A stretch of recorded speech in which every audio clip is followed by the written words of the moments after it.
संताणं नमो सिद्धाणं नमो आयर्याणं नमो उवज्झायणं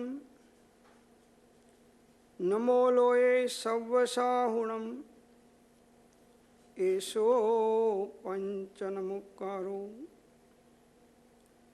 सव्वपावपणाशनो मंगलाणंच सव्येशं पद्मं हवै मंगलम्।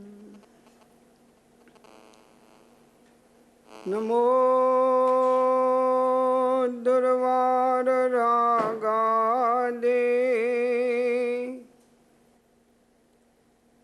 वैरिवारनिवारिणे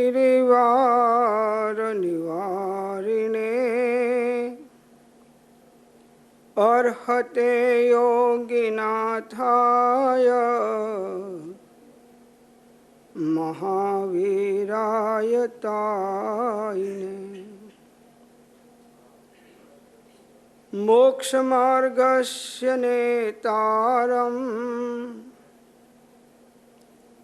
भेतारं कर्मभूभृतां ज्ञातारं विश्वतत्त्वानां वन्दे तद्गुणलब्धये। अज्ञानतिमिरान्धानां ज्ञानाञ्जनशलाकया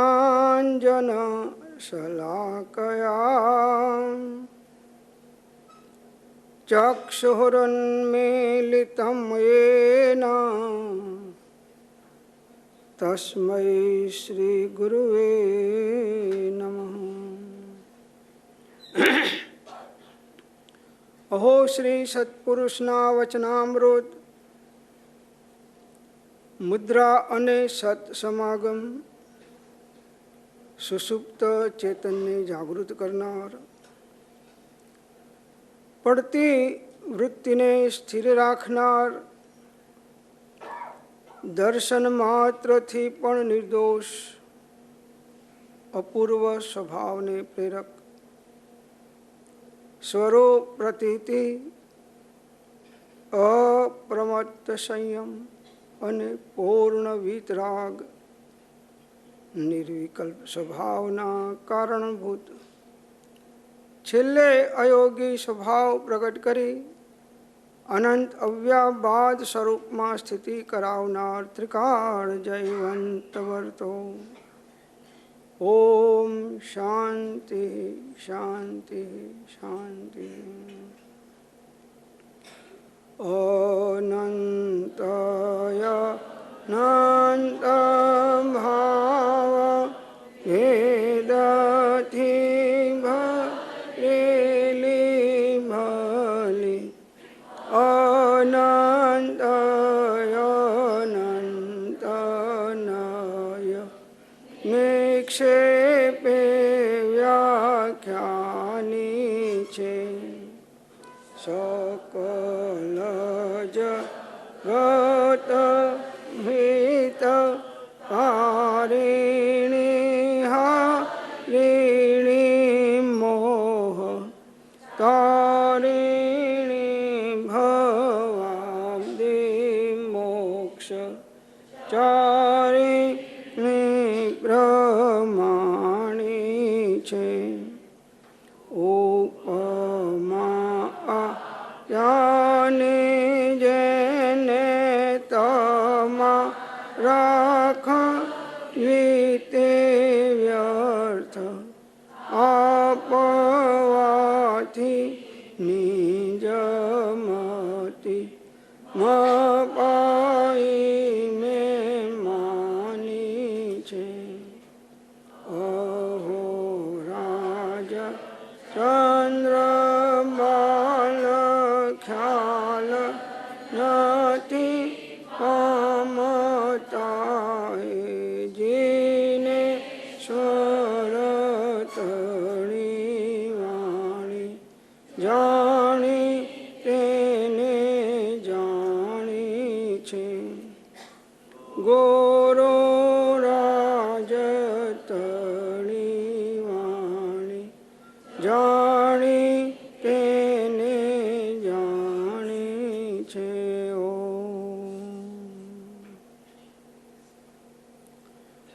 સ્વાધ્યાયમાં શ્રી તત્વજ્ઞાન તરંગિણી સતશાસ્ત્ર એનો ત્રીજો અધ્યાય શ્લોક 10 અને 11 ઉપર આપણે વિચાર ચાલી રહ્યો છે. અને એમાં ભેદ વિજ્ઞાન વગર આત્મજ્ઞાનની સિદ્ધિ બની શકતી નથી.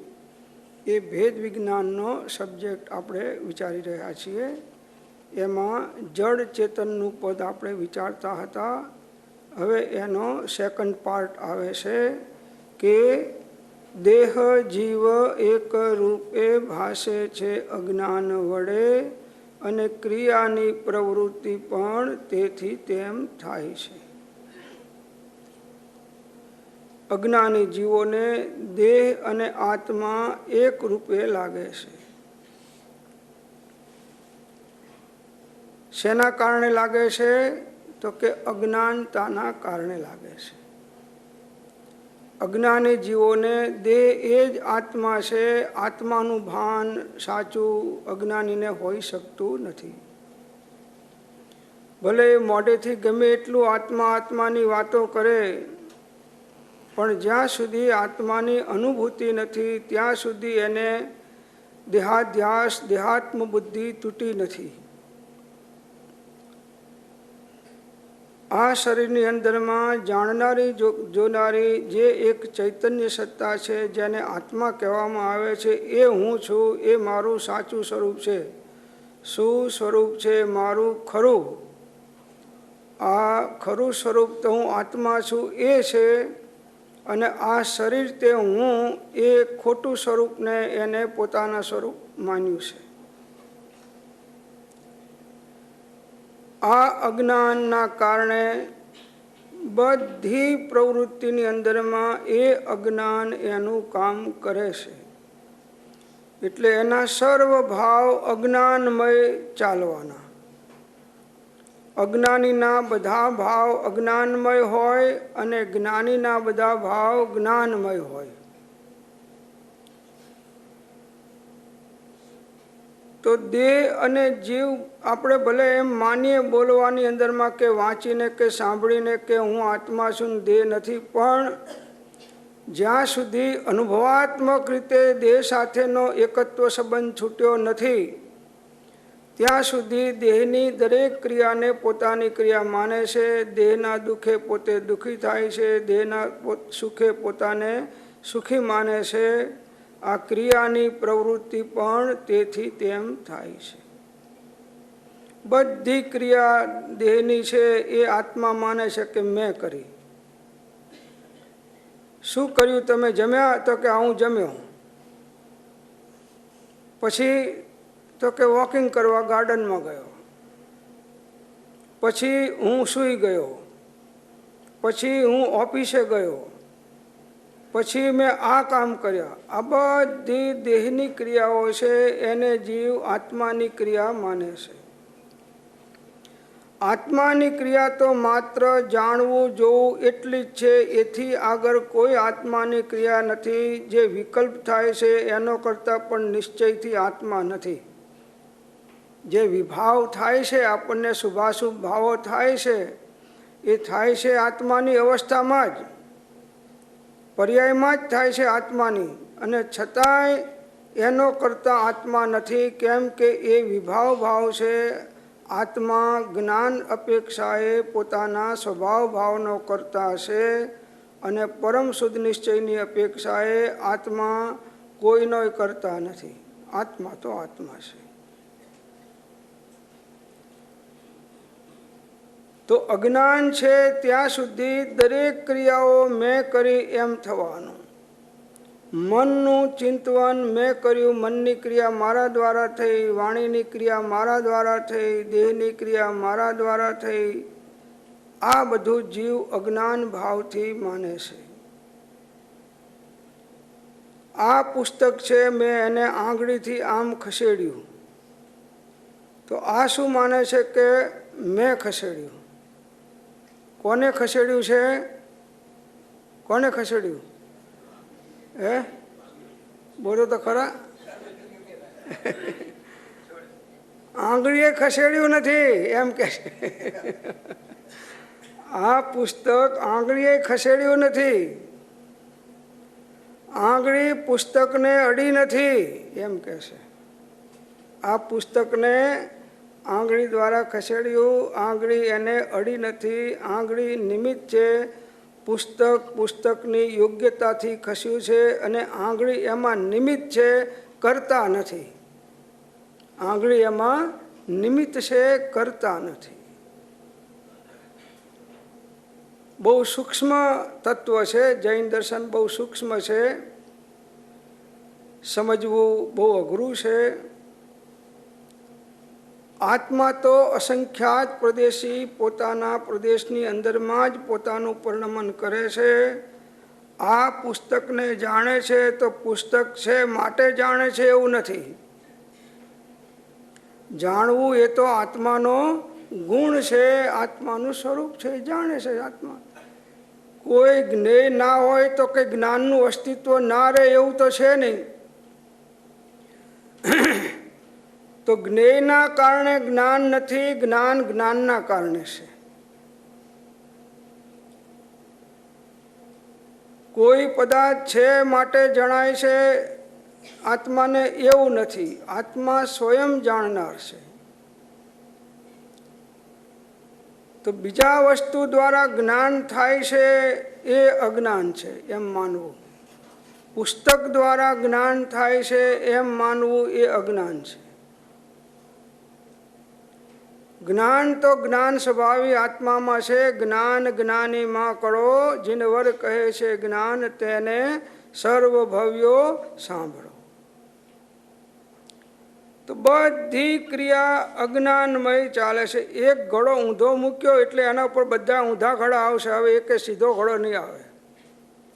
એમ એક કાર્ય અજ્ઞાનથી થયું એટલે બધા એના ભાવ અજ્ઞાનમય ચાલવાના. તો દેહની કોઈ ક્રિયા આત્મા દ્વારા થતી નથી. આ આંગળી હલાવવાની ક્રિયા આત્માએ કરી નથી અને આત્માના અસ્તિત્વ વગર થતી નથી, હલતી નથી. ખ્યાલ આવે છે? આત્મા એમાં નિમિત્તે નથી. આંગળી હલવાની ક્રિયામાં આત્મા નિમિત્તે નથી. નિમિત્ત કોણ છે? આત્માનો ઉપયોગ. કોણ નિમિત્ત છે? આત્માનો ઉપયોગ. આત્મા તો નિમિત્તે નથી, એનો ઉપયોગ નિમિત્ત બને છે. પણ આંગળી હલાવવાની ક્રિયાને કરતા ઉપયોગે નથી, આત્માએ નથી. આંગળી પોતાની યોગ્યતાના કારણે હલી છે. આત્માએ અંદરમાં વિકલ્પ કર્યો ઉપયોગ દ્વારા. એ વિકલ્પના અંદરમાં જે થયો એનાથી અંદરમાં વાયુનો ધક્કો વાગ્યો અને એ વાયુનો સંચાર થતાં આંગળી હલી.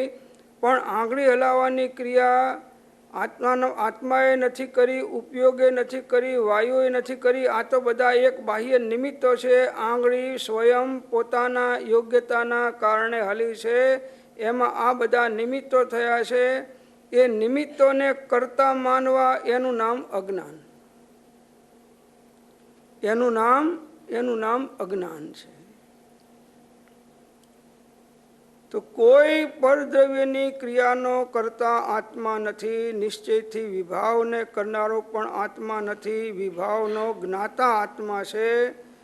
વિભાવ સાથે આત્માનો જ્ઞાતા જ્ઞેય સંબંધ છે. એના કરતાં આપણે એમ માનીએ છીએ કે આ વિભાવ મેં કર્યો.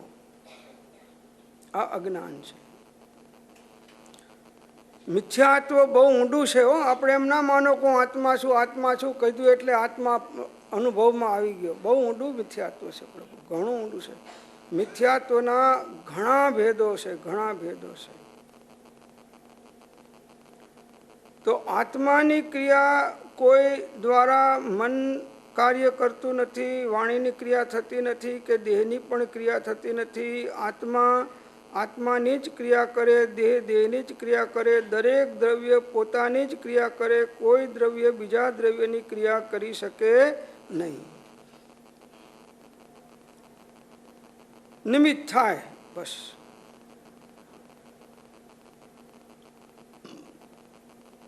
તો દેહ જીવ એક રૂપે ભાસે છે અજ્ઞાન વડે અને ક્રિયાની પ્રવૃત્તિ પણ તેથી તેમ થાય છે. જીવની ઉત્પત્તિ અને રોગ શોક દુઃખ મૃત્યુ એ દેહનો સ્વભાવ જીવ પદમાં જણાય છે. જીવની ઉત્પત્તિ એટલે જન્મ. જીવ તો ઉત્પન્ન થતો નથી, જીવ તો અનાદિ અનંત છે. અને જે અનાદિ અનંત હોય એ અનુત્પન્ન હોય, અને અનુત્પન્ન હોય એ અવિનાશી હોય. તો જીવની ઉત્પત્તિ એટલે જન્મ, રોગ, શોક, દુઃખ અને મૃત્યુ એ દેહનું કાર્ય છે, દેહનો સ્વભાવ છે. એ જીવ પદમાં માત્ર જણાય છે. જીવ એને જાણનારો છે. જન્મ આપનારો જીવ નથી. આ રોગ કોઈ શરીરના જીવમાં થયા નથી. શોક આત્માની અવસ્થામાં થવા છતાં એ આત્માનો સ્વભાવ નથી. અનેક પ્રકારના દુઃખોના વિકલ્પો આપણને આવે છે કે હું આમ દુઃખી છું ને આમ દુઃખી છું. એ દુઃખ એ પણ આત્માનો સ્વભાવ નથી. આત્મા એ બધાને જાણનારો છે. એ દેહનો સ્વભાવ જીવ પદમાં જણાય છે. બધી ક્રિયાનો જાણનાર આત્મા છે. એના બદલે આપણે એમ કહીએ છીએ કે મારો જન્મ થયો 1945માં. પછી કે બસ હવે આ મારું છેલ્લું અઠવાડિયું ચાલે છે, હવે ડૉક્ટરે કીધું કે 3rd સ્ટેજમાં કેન્સર આવી ગયું છે, હવે એમને જે સંભળાવવું સંભળાવો, હવે આ મરી જશે. એટલે પેલો કહે છે કે બસ હવે અઠવાડિયા પછી હું મરી જવાનો છું. એટલે બાપુ તારે મરવું હોય તોય મરાય એવું નથી. તું અજર અમર અવિનાશી અને શાશ્વત છું. મરવું એ તારો સ્વભાવ નથી. અનંતવાર દેહ છોડ્યા, આટલી બધી પ્રેક્ટિસ થઈ તોય તું મર્યો નથી ને હવે આ એક દેહમાં તું મરી જઈશ. તો આ દેહના કાર્યને જીવ પોતાના કાર્ય માને છે. મારો જન્મ થયો એટલે બાપુ તારો જન્મ થાય જ નહીં. તું અનુત્પન્ન છું. તું અનુત્પન્ન છું. દેહનો જન્મ છે એ દેહમાં મૂળ તો પરમાણુ છે. એ પરમાણુ એ અનાદિ અનંત છે. આ તો કોઈ આકાર રૂપે ભેગા થયા અને જીવ એમાં દાખલ થઈ ગયો એટલે એમ લાગે છે કે મારો જન્મ થયો, અને નીકળી જાય એટલે લાગે છે કે હું મરણ થયું. આ અજ્ઞાન છે. દેહમાંથી આત્મા નીકળી જાય એટલે કે આત્માનું મરણ થતું, અને આત્માનું મરણ તો સમયે સમયે ભાવ મરણ થાય છે. જે વિભાવમાં ચાલે છે એ વિભાવ દ્વારા ભાવ મરણ ચાલે છે. તો જીવની ઉત્પત્તિ અને રોગ શોક દુઃખ મૃત્યુ એ દેહનો સ્વભાવ જીવ પદમાં જણાય છે. એવો જે અનાદિ એક રૂપનો મિથ્યાત્વ ભાવ એ જ્ઞાનીના વચન વડે દૂર થઈ જાય છે. આવો અનાદિથી પર સાથેની એકત્વપણાનો મિથ્યાત્વ ભાવ, પરમાં એકત્વ બુદ્ધિ કરવી એ જ મિથ્યાત્વ છે.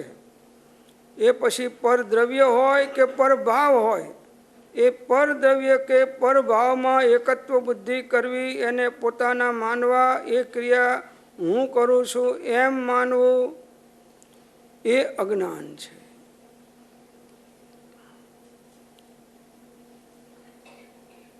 આવો અનાદિ એક રૂપનો મિથ્યાત્વ ભાવ, ક્યારનો આ મિથ્યાત્વ ભાવ અનાદિ મિથ્યા દ્રષ્ટિને ચાલે છે? અનાદિકાળથી ચાલે છે. અનંતવાર જીવ સાધુ થયો તો પણ આ માન્યતા અજ્ઞાન ભાવની એની છૂટી નહીં. અનંતવાર મોટો પંડિત થયો, બોલવામાં તો છૂટ્યું પણ અંદરમાં સ્વસંવેદનમાં છૂટ્યું નહીં. અનેક પ્રકારની ધર્મની ક્રિયા કરી, રેશમી ધોતિયાઓ પહેરીને પૂજાઓ કરી, ચૈત્યનું વંદન કરવા માટે ડાવા પગ ઊંચા કરી કરીને આમ જોર જોરથી બૂમ મારે, ભગવાન કે ભાઈ શાંતિ રાખ. આ 1000-1500 ભક્તો જો બધા આવું ગાશે ને મારા આ ઇયરફોન કામ નહીં કરે. શું કહે છે?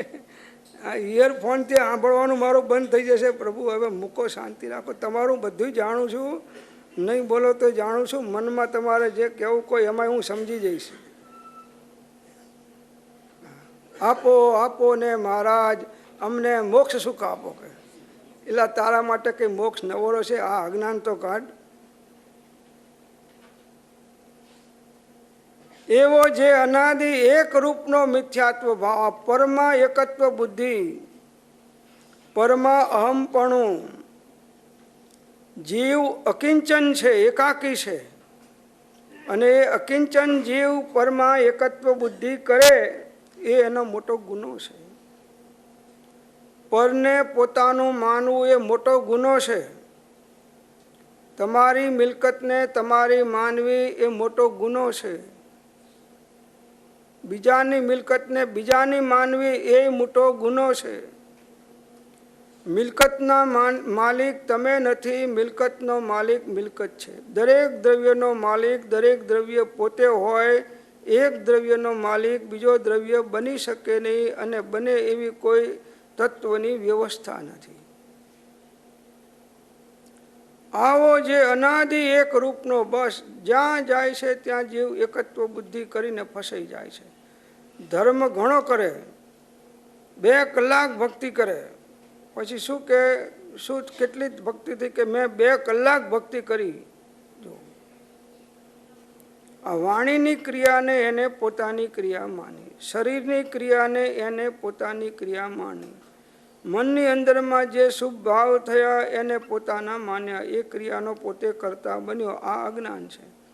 પેલું ભક્તિ કરીનું પુણ્ય બાંધે છે અને પોતે નથી કર્યું એને પોતે કર્યું માને છે. આ મિથ્યાત્વ છે. એ મિથ્યાત્વનો પણ એને બંધ પડે છે. એટલે ભક્તિ કરતાં મિથ્યાત્વના પાપનો બંધ વધારે પડે છે. પેલું તો પુણ્ય સામાન્ય છે. તો આવો મિથ્યાત્વ જ્ઞાનીના વચન વડે દૂર થઈ જાય છે. જ્ઞાનીઓનો બોધ મળે ત્યારે એને સાચી સમજણ. દૂર તો પોતાના જ્ઞાનથી થાય છે. આ તો વ્યવહારનું કથન છે, નિમિત્તનું કથન છે. જ્ઞાનીઓના વચન જ્યારે જીવ વારંવાર સાંભળે છે ત્યારે સત્સંગની અંદરમાં એને સાચો બોધ પ્રાપ્ત થાય છે. એટલા માટે પરમ કૃપાળુ દેવે સત્સંગ ઉપર બહુ ભાર મૂક્યો છે.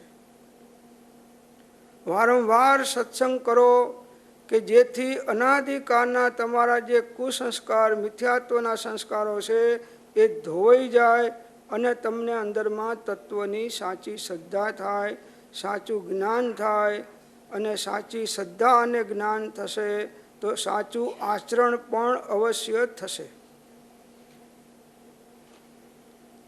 નહીં તો ગમે તેટલું હોય બહારમાં એ તમારું તો થવાનું નથી, તમને શાંતિએ આપવાનું નથી. અને એના નિમિત્તે મિથ્યાત્વને સેવી અને તમે 4 ગતિમાં રખડશો, અનાદિકાળથી રખડો છો.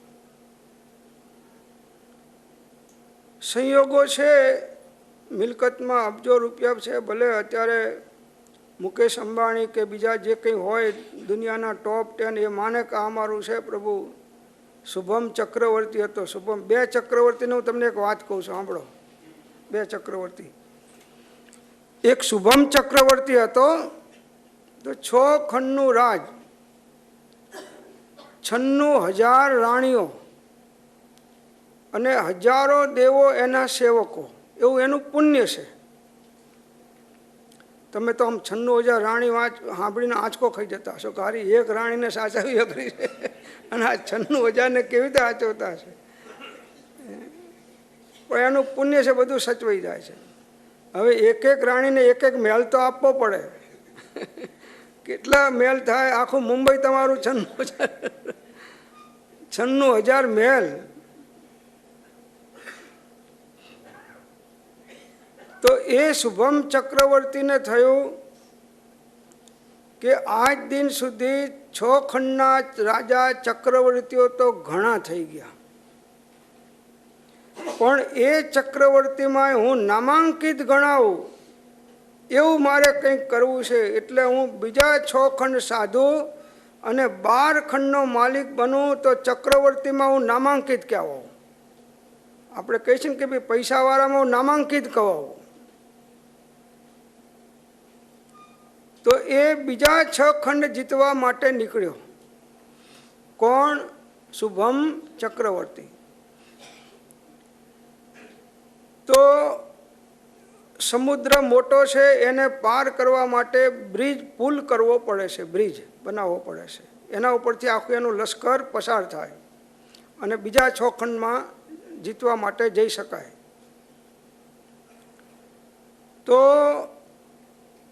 એ સમુદ્રમાં ચર્મરત્ન મૂકીને એના 1000 દેવો સેવક હોય. 1000 દેવો આ પુલને આ થાંભલાની જેમ નીચેથી સાંઈ રાખે, એટલે એ ઉપરથી બધું લશ્કર જતું રહે. અત્યારે તો આ વર્ષે પુલ બનાવે અને બીજા વર્ષે નવો, એવું ત્યાં નહોતું એ વખતે. તો 1000 દેવો નીચે પુલને આધાર આપી અને રહ્યા હતા, અને ઉપર આખું ચક્રવર્તીનું લશ્કર પસાર થતું હતું. બહુ મોટો સમુદ્ર હતો. તો 1000 દેવો નીચે હતા. તો એક દેવને વિચાર આવ્યો કે આપણે આટલું પુણ્ય કરીને દેવલોકમાં આવ્યા, તો એ આની નોકરી કરવા આવ્યા છીએ, તો એક અહીં આ પુલને પકડીને હવે આ તો ક્યારેય જીતીને લાખો વર્ષે આવશે, ત્યાં સુધી આપણે આમને આમ જ રહેવાનું. એટલે એને નક્કી કર્યું કે હવે હું એક નીકળી જઈશ ને 999 હશે તો કંઈ પુલ પડી નથી જવાનો. એટલે એ થોડો ખસ્યો અને એને એમ થયું કે આ દેવીઓ આટલી બધી છે ને હું અહીં આવું, મારા વગર બધી રાણીઓ વિરહમાં શોકમાં વિલાપ કરે દેવીઓ. એટલે એને દેવીઓની દયા આવી. આપણને આવે છે ને દેવીઓની દયા, એમ નહીં આવે. તો એ દેવલોકમાં પાછો ગયો દેવીઓ સાથે ભોગ ભોગવવા માટે. હવે આ ખસ્યો, એટલે આ ખસવાનો પણ એક ચેપી રોગ છે. ખસવાનો ચેપી રોગ છે. એટલે બાજુવાળાએ જોયું કે તારે આપણે ક્યાં નોકરી કરી છે, આ ખસ્યો તો હુંય ખસું. તો એ ખસ્યો. એમ કરતાં કરતાં બધાય ખસ્યા અને એ ચર્મરત્ન સહિત ચક્રવર્તી રાજા એ સમુદ્રમાં લશ્કર સહિત ડૂબી ગયો અને 7મી નરકમાં ગયો. શુભમ ચક્રવર્તીનો મોક્ષમાળામાં પાઠ મૂક્યો છે, આવે છે શુભમ ચક્રવર્તી. તો જો પુણ્ય ભોગવવું તો બાજુમાં રહ્યું, મનુષ્ય ભવમાં આત્માનું કલ્યાણ તો બાજુમાં રહ્યું, અને યુદ્ધના ભાવની અંદરમાં એ નીકળ્યો છે અને ચર્મરત્ન ડૂબ્યું છે સમુદ્રમાં. બધાયનું મરણ થયું છે અને એની અંદરમાં ચક્રવર્તીના એકદમ નિર્ધ્વંસ પરિણામ હતા. એના કારણે એ 7મી નરકમાં ગયો.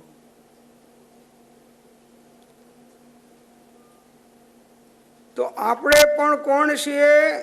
એ શુભમ ચક્રવર્તીના માસીના દીકરા ભાઈઓ છે.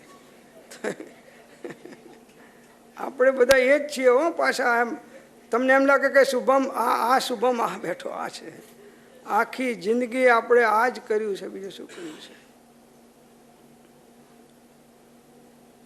અને આ 8 દિવસ વડે ડાયા થઈને ઓફિસની બેગ બહાર મૂકીને આવ્યા છો. અહીંથી નીકળ્યા નથી કે પાછી ફોરવર્ડ માર્ચ. તો જો આરંભ પરિગ્રહ છે એનું જોર કેટલું છે? 506 પત્રમાં કૃપાળુદેવે મૂક્યું છે કે મતિ જ્ઞાનાવર્ણીય ક્રમ ક્યાં સુધી? તો કે આરંભ પરિગ્રહ છે ત્યાં સુધી. શ્રુત જ્ઞાનાવર્ણીય ક્રમ ક્યાં સુધી? તો કે આરંભ પરિગ્રહ છે ત્યાં સુધી. અવધિ જ્ઞાનાવર્ણીય ક્રમ ક્યાં સુધી? તો કે આરંભ પરિગ્રહ છે ત્યાં સુધી. મનઃપર્યોગ જ્ઞાનાવર્ણીય ક્યાં સુધી? તો કે આરંભ પરિગ્રહ છે ત્યાં સુધી. કેવળ જ્ઞાનાવર્ણીય ક્રમ ક્યાં સુધી? તો કે આરંભ પરિગ્રહ છે ત્યાં સુધી. એવી રીતે દર્શનના ભેદ 17 દુને 34 વાર આરંભ પરિગ્રહનું કેટલું મહાન નુકસાન થાય છે એ બતાવ્યું છે. હવે આપણને નુકસાન તો દેખાય નહીં, કેમ કે કર્મ અંદરમાં બંધાય છે તો ખ્યાલ જ ના આવે. આરંભ પરિગ્રહના કાર્ય કરતાં જે આપણા પરિણામો થાય છે એ પરિણામ અનુસાર બંધ પડે છે એ તો આપણને દેખાતો નથી. એટલે આપણે માનીએ છીએ કે હું કલાક 2 કલાક ભક્તિ કરું છું, નિત્યક્રમ કરી જાઉં છું અને બધી ક્રિયાઓ ધર્મની સામાયિક કરું છું, પ્રતિક્રમણ કરું છું, પોષણ કરું છું, આ બધું કરું છું એટલે હવે મને પ્રભુ એનું પુણ્ય સામાન્ય છે, પેલાનું પુણ્ય ઘણું, પાપ ઘણું છે. તમે વિચાર કરો કે દોરડા ખેંચ એક રમત આવે છે છોકરાઓને, દોરડા ખેંચ. તો લાંબુ દોરડું રાખે અને એમાં 24 જણા હોય છે. એમાં 24 જણામાં 23 જણા એક બાજુ પહેલવાન અને એક બાજુ એક માઇક આંગલો. હવે એ કોણ ખેંચી જાય દોરડું? કઈ સાઈડમાં ખેંચી જવાય? કોણ ખેંચી જાય? 23 વાળા કે એક વાળો? 23 વાળા. તો તમારે વિચાર કરો કે 23 કલાક તમે આ દોડમ દોડ અને 1 કલાક આ ડાયા થઈને આ દોરડા ખેંચે છે આપણી. તો હવે કોણ ખેંચાઈ જાય? કોનું જોર વધી જાય? એ 23 વાળાનું વધવાનું છે, સીધી વાત છે. તો એ શુભમ ચક્રવર્તી ચર્મરત્ન ડૂબી અને 7મી નરકમાં ગયો. હવે 7મી નરકનું આયુષ કેટલું છે ખબર છે? 33 સાગરોપમનું આયુષ છે. 1 સાગરોપમ એટલે કેટલું છે ખ્યાલ આવે છે? હું નથી કહેતો, નહીં તો તમે ગભરાઈ જશો. 1 સાગરોપમ કહું છું તો કે 2000 ચોરસ માઇલનો ખાડો, 2000 લાંબો, 2000 માઇલ, 2000 માઇલ પહોળો અને 2000 માઇલ ઊંડો. એની અંદરમાં આપણા વાળ કરતાં યુગલિયાના વાળ 8 ગણા પાતળા હોય. આપણા કરતાં આના કરતાં 8 ગણા પાતળા. એ ખાડામાં 2000 ચોરસ માઇલના ખાડામાં ઠાંસીને ભરવાના, ઉપર રોલર ફેરવવાનું અને 100 વર્ષે એક બાલ કાઢવાનો. કેટલો? 100 વર્ષે એક બાલ કાઢવાનો. હવે એ ખાડો ખાલી ક્યારે થાય? 2000 ચોરસ માઇલનો ખાડો અને આ વાળ ઠાંસીને ભરવાના, 100 વર્ષે એક બાલ કાઢવાનો. એ ખાડો ખાલી થાય તો એક પલ્યોપમે નથી, એના કરતાં સાગર મોટો છે. તો આ 33 સાગરોપમનું આયુષ આ નારકનું આ જૈન ભોગવે છે. 6 ખંડની ગાદી તો બાજુમાં રહી, આ બધી મિલકત તો બાજુમાં રહી અને જીવ અધોગતિમાં ચાલ્યો જાય છે. જે આરંભ પરિગ્રહ કરીએ છીએ એમાં કેટલી હિંસાઓ, કેટલું પાપ, કેટલું જૂઠું, કેટલી ચોરીઓ, કેટલું વિશ્વાસઘાત, કેટલી આંટી ઘૂંટીઓ, ઘણા પ્રકારના પાપ છે. બધાય જેટલા વિકલ્પ ઊંધા ચાલે છે, બધાયના આશ્રવ બંધ ચાલે છે. માનો તોય ચાલે છે, ના માનો તોય ચાલે છે. એટલા માટે મેં ઇમરજન્સીનું કહી લો કે આ બધાય પાર્ટ ઇમરજન્સી વાળા ખાલી પડ્યા છે. આ તો મહેમાન નવા એ બેસી આ ઇમરજન્સી સમજી ગયા કાલે કે આ ઇમરજન્સી વાળા છે બધા. તો હવે એવી જ રીતે એક બીજા ચક્રવર્તીનો દાખલો આપું છું, વજ્રદંત ચક્રવર્તી. એ પણ ચક્રવર્તી હતો, વજ્રદંત કથાનુયોગમાં આવે છે. એને 1000 દીકરાઓ હતા. ચક્રવર્તીને 1000 દીકરાઓ હતા. તો જ્યારે એ રાજગાદી ઉપર સજી ધજીને બેસે ત્યારે એના બગીચાનો માળી એના હાથમાં એક સુંદર કમળનું ફૂલ દરરોજ આપે. અને કમળનું ફૂલ એટલું બધું સુવાસિત હોય કે આખા રાજમહેલમાં ને હોલમાં, સભાખંડની અંદરમાં એની સુગંધી પ્રસરી જાય. તો એક દિવસે એ રાજગાદી ઉપર બેઠેલો અને માળીએ લાવી અને એક સુંદર ફૂલ એના હાથમાં મૂક્યું કે જેની પાંખડી બળી ગયેલી છે, હજી સૂર્યોદય થયો નથી. અને એ પહેલાં આપ્યું એના હાથમાં અને એની પાંખડી બળી ગયેલી હતી. અને છતાં એની સુગંધી જે પાંખડી ખુલ્લી હોય એના કરતાં પણ વધારે. એટલે રાજાને થયું કે આ બંધ પાંખડીમાં આટલી બધી સુગંધી છે, તો આની પાંખડીઓ ખોલું અને એની સુગંધ કેટલી હશે કે. એટલે એની પાંખડી ફૂલની એને ખોલી પાંખડી ખોલી તો અંદરમાંથી એક મરી ગયેલો ભમરો નીકળ્યો. શેમાંથી? કમળના ફૂલમાંથી મરી ગયેલો એક ભમરો નીકળ્યો. એટલે રાજાને થયું કે આ ભમરો આની અંદરમાં ક્યાંથી આવી ગયો. પછી વિચક્ષણ હતા, બુદ્ધિવાળા હતા, એટલે એને વિચાર્યું કે આ ભમરો સાંજની અંદરમાં ફૂલની સુગંધિત લેવા માટે અંદરમાં બેઠો હશે અને સૂર્યાસ્ત થાય એટલે કમળ બીડાઈ જાય એટલે આ ભમરો અંદરમાં ને અંદરમાં રહી ગયો અને એ અંદરમાં ને અંદરમાં એ સુગંધના શ્વાસની અંદર બીજા વધારે શ્વાસ ના લઈ શક્યો અને એની અંદરમાં એને પ્રાણ છોડ્યા.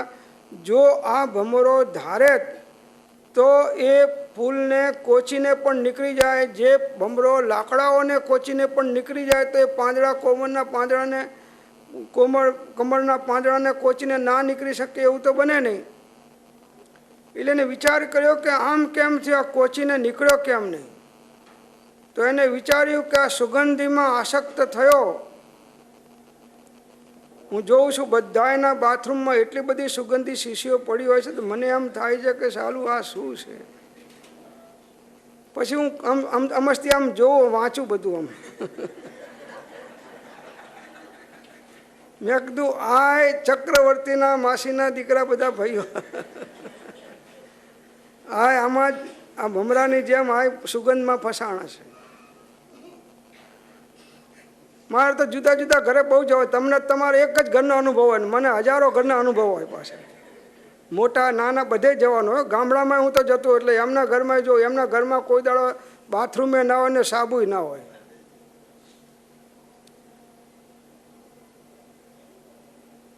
તો રાજાએ ચિંતન કર્યું કે આ એક ઇન્દ્રિયને આસક્ત થયેલો ભમરો સુગંધીને, નાસિકા ઇન્દ્રિય, અને એની આવી દશા થઈ તો હું પાંચે ઇન્દ્રિયમાં આસક્ત છું તો મારી શું દશા થશે. આ એક જ ઇન્દ્રિયમાં આસક્ત છે અને હું તો પાંચે ઇન્દ્રિયમાં આસક્ત છું. મારી અધોગતિ થાય, દુર્ગતિ થાય અને મારે અધોગતિમાં જવું નથી, દુર્ગતિમાં જવું નથી. એમ એને નિર્ણય કર્યો. એટલે નક્કી કર્યું કે હવે કાલ સવારે આ રાજગાદી છોડી હું સર્વસંગ પરિત્યાગ કરી અને મહાદીક્ષા અંગીકાર કરીને અહીંથી નીકળી જઈશ. અને આ તો ક્ષત્રિયોનો નિર્ણય, આ વાણિયા નથી કે ફરી જાય પાછો. આઠમના બદલે કે નોમ પાડી લઈશું, હાલો કે આઠમે એવું તો છે. તો રાજગાદી ઉપરથી ઉઠી અને મોટા દીકરાને કહ્યું કે બેટા આજથી હું તારું આ તિલક કરું છું ને તું આજથી આ ગાદીનો માલિક તું છું. કેમ પિતાશ્રી એકદમ શું થઈ ગયું? તો કે મેં આવું જોયું અને મને એમ થયું કે આ રાજગાદીની ખટપટને યુદ્ધોની અંદરમાં ને આમાં જો મારું રાજ પુરુષ થશે તો હું નરકમાં જઈશ. મારે તો મોક્ષે જવું છે. તો હવે મારે આ રાજગાદી જોઈને મેં આજથી એનો ત્યાગ કર્યો. હવે તને હું બેસાડું છું. તો કે આના ઉપર બેસવાથી નરકમાં જવાય, આ ગાદી ઉપર બેસવાથી? તો કે હા. તો કે તમારે મને નરકમાં નાખવો છે? મારા પિતા થઈને તમારે મને નરકમાં નાખવો છે? તો કે બેટા મારે તને નાખવો નથી, પણ મારી ફરજ છે કે મોટા દીકરાને મારે ગાદી આપવી જોઈએ. તો કે હું પણ તમારી સાથે સર્વસંગ પરિત્યાગ કરીને નીકળીશ. મારે આત્માનું કલ્યાણ કરવું છે. હું પણ આ ગાદીને લેવા તૈયાર નથી. એમ વારા ફરતી બધાય દીકરાઓને કહ્યું. કોઈ દીકરો રાજગાદી લેવા તૈયાર થયો અત્યારના જેવા નહીં દીકરાઓ. અત્યારે તો બાપા ભાગમાં થોડું 5% ઓછું આપે તો બાપાને છેક સુપ્રીમ કોર્ટ સુધી ખેંચી જાય દીકરાઓ. અને આપ્યા પછી જો આપી દે તો વૃદ્ધાશ્રમમાં ધકેલી દે. તો બે બાજુ બિચારા બાપાને તો તકલીફ જ છે.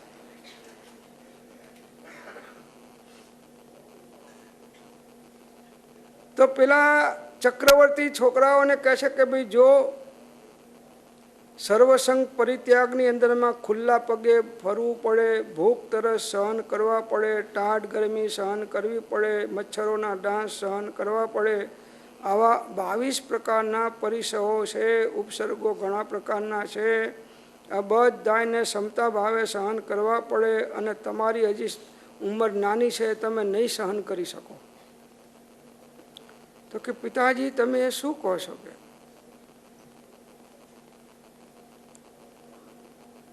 તમે તો એક સાધારણ રાજાના પુત્ર હતા, અમે તો ચક્રવર્તીના દીકરાઓ છીએ. તમે તો એક સાધારણ રાજાના પુત્ર છો, અમે તો ચક્રવર્તીના પુત્ર છીએ. કોઈ લેવા તૈયાર થયું નહીં. છેવટે મોટા દીકરાનો નાનો દીકરો ઘોડિયામાં સૂતો તો એને તિલક કરીને બધાએ નીકળી ગયા. જો આ વજ્રધન ચક્રવર્તીનો વૈરાગ જો અને પેલો શુભમ ચક્રવર્તીનું જીવન જો, બે ચક્રવર્તી. તો એવો જે અનાદિ એક રૂપનો મિથ્યાત્વ ભાવ એ જ્ઞાનીના વચન વડે દૂર થઈ જાય છે. જ્ઞાનીઓનો બોધ થાય છે. ચક્રવર્તી રાજાઓ જંગલમાં દિગંબર મુનિઓ આત્મ સમાધિમાં બેઠા હોય છે, એમને જોવે છે અને એનું મન શાંત થઈ જાય છે. એક જ વખત બોધ સાંભળે છે અને ત્યાં જ સર્વસંગ પરિત્યાગ કરી નીકળી જાય છે. કોણ ગાદી બેસશે કે કોણ નહીં બેસે એના વિકલ્પ કરતા નથી. આ 6096 શું થશે એના વિકલ્પ કરતા, અને આપણને 96 વર્ષની ડોશી હોય એને છોડતા આંચકો આવે કે મારા વગર આ શું કરશે. 96 વર્ષ થયા તોય હો. જો આનું નામ મોહ, આનું નામ અજ્ઞાન. એ જ્ઞાનીના વચન વડે દૂર થઈ જાય છે. ભાષે જડ ચૈતન્યનો પ્રગટ સ્વભાવ ભિન્ન, બંને દ્રવ્ય નિજ નિજ રૂપે સ્થિત થાય છે. ભાષે પેલા જ્ઞાનીના વચન દ્વારા આવ્યું અને હવે ભાષે જ સ્વરૂપ તે શુદ્ધ ચેતના રૂપ અજર અમર અવિનાશીને દેહાતીત સ્વરૂપ. આવું અનુભવમાં આવ્યું મારું સ્વરૂપ. તો ભાષે જળ અને ચૈતન્યનો પ્રગટ સ્વભાવ ભિન્ન, બંનેના સ્વભાવ જુદા છે. જળના સ્વભાવ જળમય છે, રૂપ રસ ગંધ વર્ણ શબ્દ સ્પર્શમય છે, પરમાણુનો સ્વભાવ. અને આત્માનો સ્વભાવ જ્ઞાન દર્શન આનંદમય છે. બેના સ્વભાવ જ જુદા છે, બેના ગુણધર્મો જ જુદા છે. બંને દ્રવ્ય નિજ નીચ રૂપે સ્થિત થાય છે. પદાર્થો તો પોતપોતાના સ્વરૂપમાં છે, પણ ઉપયોગમાં જે ગરબડ થઈને એકત્વપણું ભાસતું હતું એ એકત્વપણું આત્માની અનુભૂતિ થઈ. એટલે હવે એને ખ્યાલ આવ્યો કે આ જળ છે એ તો જ્ઞેય છે, એ મને શાંતિ આપે નહીં, એના નિમિત્તે અશાંતિ જ મળે. વધારે અશાંતિ કોને હોય છે? જેની પાસે વધારે પરિગ્રહ હોય છે એને વધારે અશાંતિ. દેશી જમાનાની અંદરમાં મકાનો મોભવાળા હતા, મોભ રાખે, વચમાં મોભ હોય અને આડી વળીઓ હોય. ખ્યાલ છે ને? દેશમાં મકાન તો બધા તમે જોયા છે. અત્યારના ના ખબર પડે, તમે તો બધા મોટા છો, તમે તો ખ્યાલ હોય. દેશમાં તો પહેલાં અમે એક આડો મોટો મોભ હોય, આખા મકાનના ચાલે એટલો, અને પછી મકાન એ મોભ ઉપર એક એક એક એક વળીઓ હોય. ખ્યાલ આવે? એ વળીઓને એક એક ખીલો વાગે અને મોભને જેટલી વળીઓ હોય એટલા ખીલા વાગે. આપણે મોભ છીએ, આપણે મોભ છીએ, એટલે જેટલી વળીઓ એટલા ખીલા વાગવાના. તો ભાષે જડ ચેતનનો પ્રગટ સ્વભાવ ભિન્ન, એ બંને દ્રવ્ય હવે એના ઉપયોગમાં જળ જળમાં અને ચેતન ચેતનમાં. જળ ચેતનનું કંઈ કરે નહીં, ચેતન જળનું કંઈ કરી શકે નહીં. જળનું પરિણમન જળમાં થાય, ચેતનનું પરિણમન ચેતનમાં થાય. મારું પરિણમન કોઈ જળ કરી શકે નહીં. વિભાવ પરિણમનમાં જળ નિમિત્ત થાય, પણ જળ પદાર્થ મારું વિભાવ પરિણમન કરી શકે નહીં. આવું વસ્તુનું સ્વરૂપ જેને સમજાય, સુપ્રતીતપણે બંને જેને સમજાય છે, તો એને જળથી ઉદાસી એને જો ઉદાસીનતા ના આવી તો સમજવું કે આપણે જે સમજ્યા છીએ એ કાલ્પનિક અને બાહ્ય સ્થૂળપણે સમજ્યા છીએ, વાસ્તવિક સમજ્યા નથી. જે વાસ્તવિક સમજે એ જડની પાછળ પોતાનો કિંમતી મનુષ્ય ભાવ જિંદગી વેડફી ના નાખે. જડ પદાર્થોની પાછળ, જડ સુખોની પાછળ પોતાની કિંમતી જિંદગી વેડફી નાખે એ વિવેકી કહેવાય નહીં, એ અજ્ઞાની છે. ભલે એને ગમે એટલા શાસ્ત્રો વાંચ્યા હોય કે ગમે એટલો ત્યાગ હોય તો પણ એ આત્માને જાણતો નથી. અણુમાત્ર પણ રાગાદીનો સદભાવ વર્તે જેને, તે સર્વ આગમ ધર ભલે પણ જાણતો નહીં આત્માને.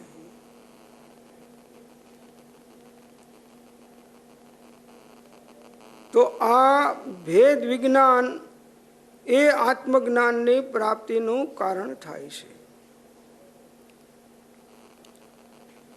તે ભેદ જ્ઞાનથી વા ભેદ જ્ઞાની પરમ પુરુષના આશ્રયે દેશ, રાજ્ય, ગામ, નગર, સ્વજન, કુટુંબ, પરિવાર, ઘર, ખેતર, કૂવા, જંગલ આદિ ક્ષેત્રો, વિવિધ પ્રકારની સંપત્તિઓ, વર્ણ, જાતિ, જ્ઞાતિ, મંડળો, સગા વહાલા, મિત્ર, સ્નેહી વર્ગો, કુલ, પરિવાર, દાસ, દાસી વગેરે, ભાઈ, બહેન, પુત્ર, સ્ત્રી, દેહ, મન, વચન અને તેના પ્રયોગો, તેના નિમિત્તે ઉઠતા સર્વ ભાવાભાવો, જીવના વિકૃતિ પામેલા ગુણો, પર્યાયો, કર્તા, કર્મ, કાર્ય આદિ કારકો, એ આદિ સર્વ સંકલ્પ વિકલ્પથી સાક્ષાત ભિન્ન પોતાના સહજ સ્વાભાવિક ગુણ પર્યાયવાન સર્વ પ્રકારના ભેદોભેદથી રહિત એકમાત્ર શુદ્ધ જ્ઞાન સ્વરૂપનું ધ્યાન હું કરું છું, તેનું હું સ્મરણ કરું છું. આ બધાયથી આત્મા જુદો છે. જેની અંદરમાં આખી દુનિયા ફસાયેલી છે, આ બધાય પદાર્થોથી હું જુદો છું. આ કામ કરવાનું છે, ઉપયોગને બધેથી ખસેડવાનો છે.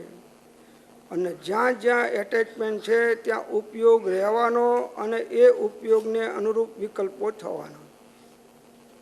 જેની જેની સાથે ઉપયોગનું જોડાણ થશે એના અનુરૂપ આપણને વિકલ્પો થવાના, અને જે સમયે સમયે વિકલ્પો કે ભાવો થાય એનો બંધ પણ સમયે સમયે એને અનુરૂપ થવાનો. આ સાવ સાદું સીધું ગણિત છે.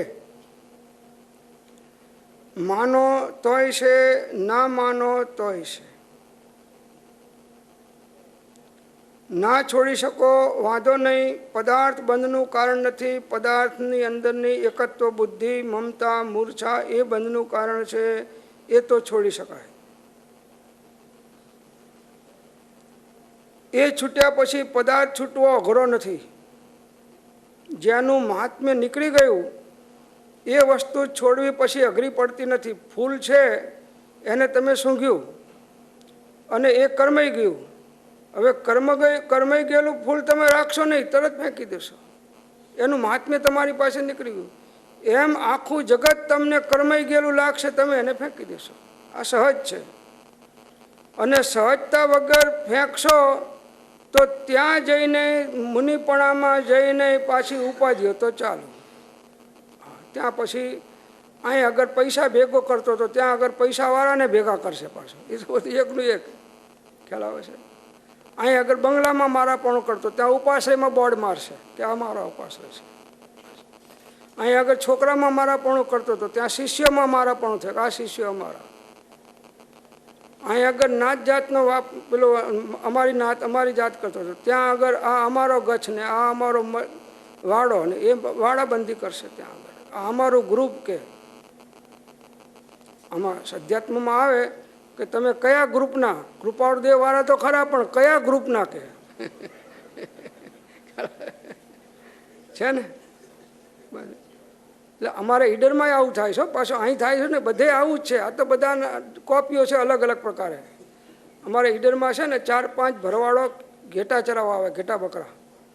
તો એ ઘેટા ઉપર રંગ નાખે, કોઈનામાં લાલ હોય, કોઈનામાં લીલો હોય, કોઈનામાં પીળો હોય. આ બધા તમે જોજો ખાસ, મેં તો જોયા. એટલે મેં કીધું આ ઘેટાને શું કરવા કલર નાખ્યો છે ઉપર, શું કરવા ખાલી પૈસા ખર્ચો છે આવા. મને કે સાહેબ તમને ખબર નહીં, અમે બધા ભેગા ચરાવીએ છીએ ઘેટા. હવે આમાં એક મારું ઘેટું આમાં જતું રહે તો ખબર પડે કે આ લાલવાળું લીલામાં કેમ ગયું. એમ આ જુદા જુદા ઘેટા હોય, આ ઘેટું આમાં ક્યાંથી આવી ગયું. જો આ ઘેટા સાહી છે, બીજું છે શું. હવે આ જીવ ક્યારેય, વાડાબંધી વાળો જીવ ક્યારેય આત્મજ્ઞાન પામી શકે નહીં. ગચ્છના ભેદ બહુ નયન નિહારતા, તત્વની વાત કરતા ન લાજે. ઉદર ભરણાદિ નિજ કાજ કરતા થકા, મોહ નડિયા કલી કાલ રાજે. ઓ ધાર તરવારની સોયલી દોયલી, 14 જીન તણી ચરણ સેવા. ધર્મના નામે ગચ્છ મતાંતરમાં જે જીવ પડી જાય છે, વાડાબંધીમાં પડી જાય છે, એ જીવ પણ સાચું આત્મહિત ચૂકી જાય છે. હું કોઈ ગચ્છ કે મતમાં નથી, પણ આત્મામાં છું, એ વાત ભૂલશો નહીં. અને એમને તમે ગચ્છમાં નાખી દો તો એમનો વાંક નથી, તમારો વાંક છે. હું કોઈ ગચ્છમાંય નથી ને કોઈ મતમાંય નથી, હું તો આત્મામાં છું પ્રભુ. હું આત્મા છું. ગચ્છ મતની જે કલ્પના, તે નહીં સદવ્યવહાર. ભાન નહીં નિજ રૂપનું, એ નિશ્ચય નહીં સા.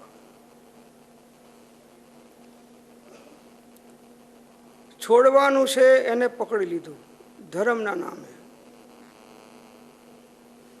જે દેહાધ્યાસ છોડવાનો છે, જે પરમાથી એકત્વ બુદ્ધિ છોડવાની છે, જે ગચ્છ મતની કલ્પનાઓ છોડવાની છે, જે જાતિપણું વેશપણું છોડવાનું છે, એમાં જે કંઈ પર સાથેના એટેચમેન્ટ છે એ બધાએ છોડવાના છે. એના બદલે જીવ ધર્મની અંદરમાં પણ આ પ્રકારના વાડાબંધીમાં ફસાઈ જાય છે. અને કોઈ એના પછી પરમુખ થાય. કેવા? પરમુખ. પરમુખ એટલે શું? એનો ઉપયોગ પરમાં જ રહે, સ્વમાં નહીં. પરમુખ એ સ્વમુખ થઈ શકે જ નહીં. પરમુખતા એ સ્વમુખ ના થઈ શકે. એટલે અમારા બાપુ ના પાડે છે કે મંડળ કરીએ તો પછી ટ્રસ્ટીઓ કરવા પડે ને કોઈને પરમુખે કરવા પડે.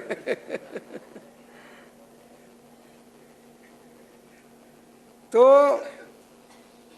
આત્માને જો પ્રાપ્ત કરવો હોય તો બધા પ્રકારના એટેચમેન્ટ છોડવા પડે, બધેથી ડિટેચમેન્ટ કરવું પડે, તો ઉપયોગનું આત્મા સાથે એટેચમેન્ટ પણ થઈ શકે. નહીં તો નહીં. વાંચવું હોય તો વાંચી જાઓ. તમારી પાસે નોલેજ સ્વરૂપસમ જ્ઞાન છે એટલે તમે વાંચી જશો સારી રીતે, બીજાને બોલીએ જશો, સંભળાવીએ જશો. પણ સાચું આત્મકલ્યાણ તમે સાધી નહીં શકો. એક કાંટાની ઝીણી પણ કણી પગમાં ખૂંચેલી હશે તો એ ખટક ખટક ખટક ખટક થયા કરશે. એમ અલ્પ પણ મિથ્યાત્વ હશે એ તમને અંદરમાં સમ્યક્ત્વ સન્મુખ નહીં થવા દે. જાતિ વેશનો ભેદ નહીં, કયો માર્ગ જો હોય સાધે તે મુક્તિ લહે, માર્ગ ભેદ નહીં કોઈ. સમયસારમાં પણ મૂક્યું છે કે મુનિલિંગ ને ગૃહિલિંગ એ લિંગોનો મુક્તિ માર્ગ છે, ચારિત્ર દર્શન જ્ઞાનને બસ મોક્ષ માર્ગ જીનો કહે. લિંગ એ મોક્ષનું કારણ નથી, જાતિ એ મોક્ષનું કારણ નથી, વેશ એ મોક્ષનું કારણ નથી, કોઈ ગ્રુપ એ મોક્ષનું કારણ નથી. મોક્ષનું કારણ તો સમ્યક દર્શન જ્ઞાન ચારિત્રની અભેદતા છે. તે ત્રણેય ભેદ પરિણામથી રે જ્યારે વર્તે તે આત્મા રૂપ મૂળ માર્ગ સાંભળો જીનનો રે. તેહ માર્ગ જીનનો પામ્યો રે. એ કેવા પામ્યો તે નિજ સ્વરૂપ મૂળ માર્ગ સાંભળો જીનનો રે. તો આત્મા સર્વ અવસ્થાને વિશે ન્યારો સદા જણાય, પ્રગટ રૂપ ચૈતન્યમય એ એધાણ સદા.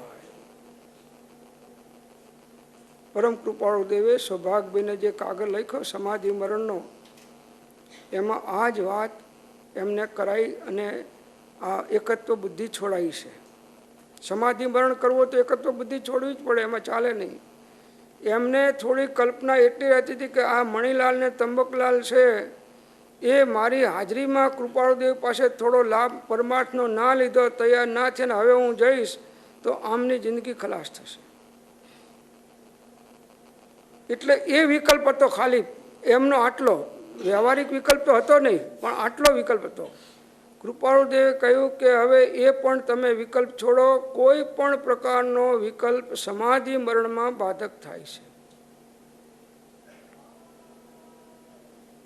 કીચસો કનક જાકે નીચસો નરેશ પદ મીચસી મિતાઈ ગરુ વાઈ જાકે ગારસી જહરસી જોગ જાતિ હહરસી કરામતી હરસી કરામતી પુદગલ છબી છારસી જાલસો જગ વિલાસ ભાલસો ભુવનવાસ કાલસો કુટુંબ કાજ લોક લાજ લારસી શીઠસો સુજસ જાને બીઠસો બખત માને ऐसी जाकी રીતિ તાકો બંધત બનારસી. આ પદ લખ્યું છે 781માં પત્રમાં. અને પછી આ બધી જે અંદરમાં જે એમને વિકલ્પો હતા એ બધા છોડાવી દીધા. એમાં લખ્યું છે કે સર્વ અન્ય ભાવથી આત્મા રહિત છે, કેવળ એમ જેને અનુભવ વર્તે છે તે મુક્ત છે. સર્વ અન્ય ભાવથી આત્મા રહિત છે.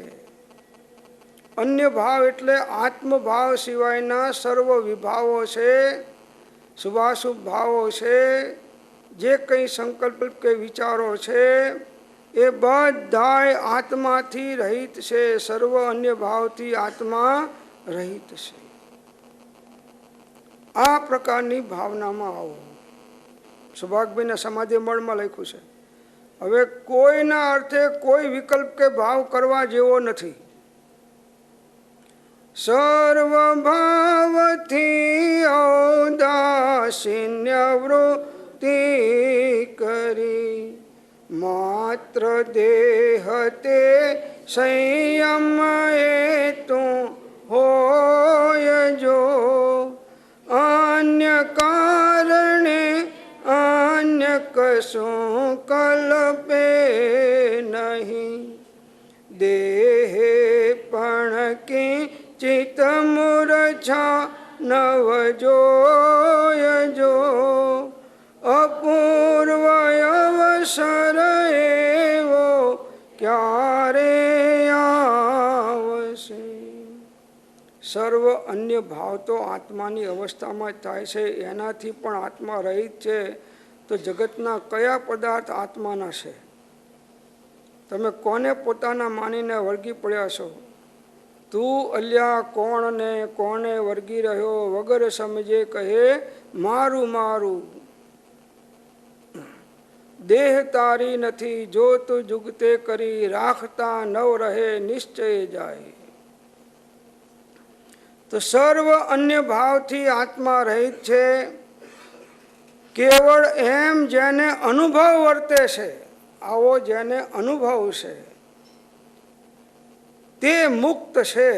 આવો અનુભવ છે જેને એ મુક્ત છે. દેહમાં છે છતાં દેહાતીત છે, સર્વ સંયોગમાં છે છતાં સર્વાતીત છે, મન દ્વારા વિચાર કરે છે છતાં મનાતીત છે, વાણી દ્વારા કંઈક કહે છે છતાં વચનાતીત છે, કાયાની અંદરમાં રહે છે છતાં કાયાથી દેહથી અતીત છે.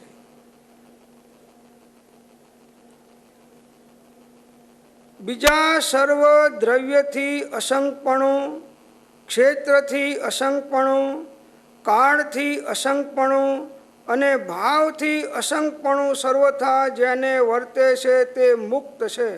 જો સૌભાગભાઈને આ શ્રદ્ધા દ્રઢ કરાવી છે કે તમે જગતના બધા દ્રવ્યોથી, ક્ષેત્રોથી, કાળથી, ભાવથી ભિન્ન અસંગ એકાકી છો. કોઈ જગતના ક્ષેત્ર કે પદાર્થ સાથે કંઈ લાગતું વળગતું કે લેવા દેવા નથી.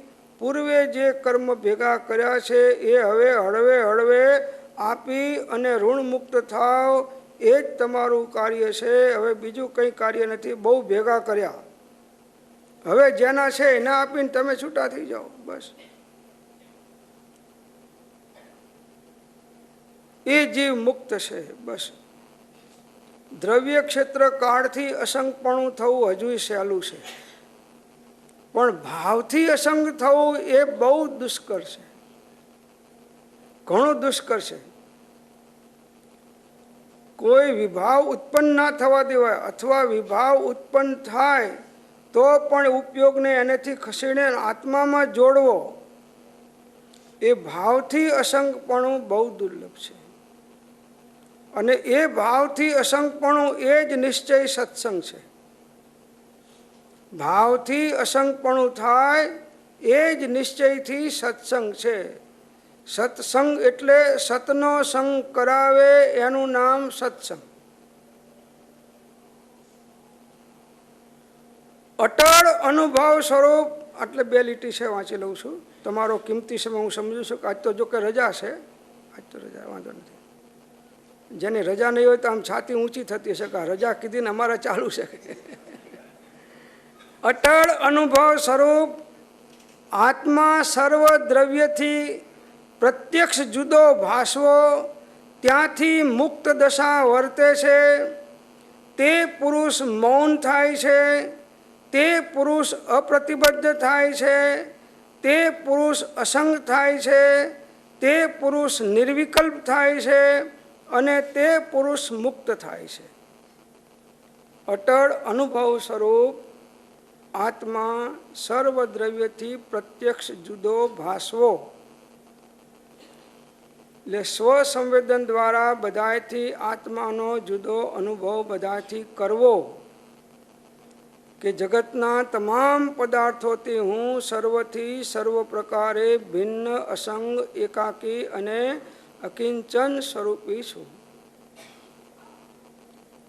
અકિંચનોહમ ઇત્યારસ્વ ત્રૈલોક્યાધિપતિર્ભવૈ યોગી ગમ્યમ તવ પ્રોક્તમ રહસ્યમ પરમાત્મન. આત્માનું શાસનમાં એક શ્લોક મૂક્યો છે કે હું અકિંચન સ્વરૂપી આત્મા છું. અકિંચન એટલે દુનિયાની અંદરમાં એક કિંચિત અણુ પરમાણુ મારું નથી. અકિંચનોહમ ઇત્યારસ્વ, આ પ્રકારની તું ભાવના કરીશ કે હું અકિંચન સ્વરૂપી આત્મા છું તો તું 3 લોકનો નાથ થઈ જઈશ.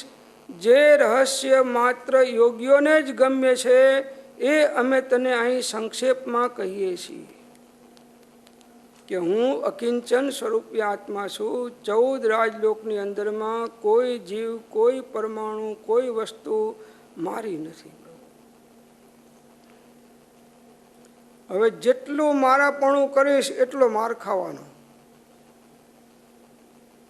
આ સૌભાગભાઈને સમાધિ મરણ કરાવવું છે, એમાં લખ્યું છે કે આત્મા સર્વદ્રવ્યથી જુદો ભાષે એવો ઉપયોગ કરો. સમાધિ મરણ કરવું હોય તો ઉપયોગ આત્મામાં રહે અને દેહ છૂટે એનું નામ સમાધિ મરણ. અને નવકાર મંત્ર કે બીજા ઉત્તમ મંત્ર કે ભાવો કે પદો સાંભળતા છૂટે એ શુભ મરણ, એનાથી ગતિ સુધરે, પણ જન્મજરા મરણના ફેરા છૂટે નહીં. સમાધિ મરણ એકવાર જો સમાધિ મરણ થાય તો અનંતકાળના અસમાધિ મરણ ટળી જાય. તો અટળ અનુભવ સ્વરૂપ આત્મા સર્વ દ્રવ્યથી પ્રત્યક્ષ જુદો ભાસવો, ત્યાંથી મુક્ત દશા વર્તે છે. બસ એટલે જ્યાં ચોથા ગુણસ્થાનકમાં આવ્યો ત્યારે શક્તિ અપેક્ષાએ કેવળ જ્ઞાન છે, વિચાર દશાએ કેવળ જ્ઞાન થયું છે, શ્રદ્ધા અપેક્ષાએ કેવળ જ્ઞાન થયું છે. આ એ વાત છે. ત્યારથી મુક્ત દશા વર્તે છે. તો હવે જેને આત્મજ્ઞાન થયું એ પછી શું કરે? એની દશા વધારવા માટે, એની સ્થિરતા વધારવા માટે, એની ચારિત્રની ભૂમિકા વધારવા માટે એ શું કરે? તો કે તે પુરુષ મૌન થાય છે. હવે કુદાકૂદ મટી જાય છે. આમને પમાડી દઉં ને અહીં જઈને પમાડી દઉં ને પેલાને પમાડી દઉં ને આ એક રહી ગયા છે આમના માટે જઈ આવો ને પમાડી દઉં ને. એ નથી પામ્યા એને પમાડવાના વિકલ્પ આવે છે. જે પામ્યા છે એ સહેજપણે કોઈ પામતા હોય તો ઠીક છે, નહીં તો પમાડવાના કરતાપણાના વિકલ્પથી કોઈને પમાડવાના ભાવ કરતા નથી. એ પુરુષ મૌન થાય છે. બસ મૌન એ આત્માની વાણી છે, આત્માની શક્તિ કેન્દ્રિત થાય છે. મૌન દ્વારા આત્માની શક્તિઓ કેન્દ્રિત થાય છે. એટલે હંમેશા જે મુમુક્ષુઓ આગળ વધ્યા છે એમને દરરોજ 2 કલાક 4 કલાક મૌન રાખવાનો અભ્યાસ કરવો જોઈએ. અને પાછો સમ્યક પ્રકારે એટલે યથાર્થ રીતે એ 4 કલાકનું મૌન પાછું 5 કલાકમાં ધોઈ નાખે એવું ના જોઈએ. હા, નહીં તો ધોઈ નાખે. અને મૌનમાંય પાછું હવે યોગ્યતા નથી ને મૌન લીધું અને કોઈક મહેમાન આવ્યા આમ કરે, પેલા નોકરને કે એટલે બાપુ હવે બોલને અંદરમાં કાઢી નાખને, ડૂમો ભણારો કાઢી નાખે.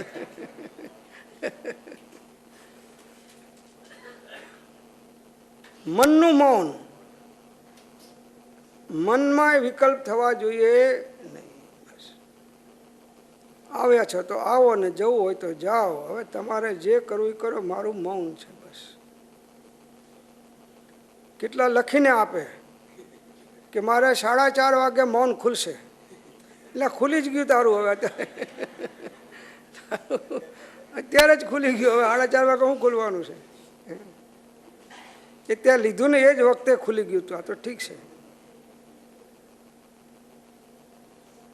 તે પુરુષ મૌન થાય છે. આ આત્મજ્ઞાનીની વાત છે.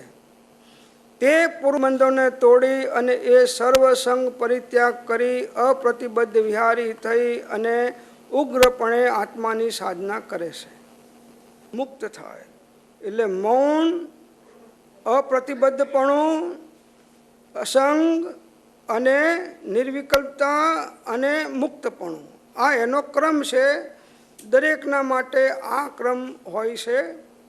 પહેલું આત્મજ્ઞાન થાય, પછી મુનિપણું આવે, પછી અપ્રતિબદ્ધ વિહારી થાય, પછી બધાયથી અસંગ થઈ એકાંતમાં જંગલોમાં ગુફાઓમાં બેસે અને ત્યારબાદ એ નિર્વિકલ્પ સમાધિમાં સ્થિર થાય. અને એ પુરુષ નિર્વિકલ્પ સમાધિમાં 4 ઘનઘાતી કર્મો અને બીજા 4 અઘાતી કર્મો તોડી અને મુક્ત થઈ જાય છે. તો આ પ્રમાણે અહીં સુધી આપણે વિચાર કર્યો. આગળની વાત આપણે અન્ય સમયે વિચારશું. ઓમ શાંતિ શાંતિ શાંતિ.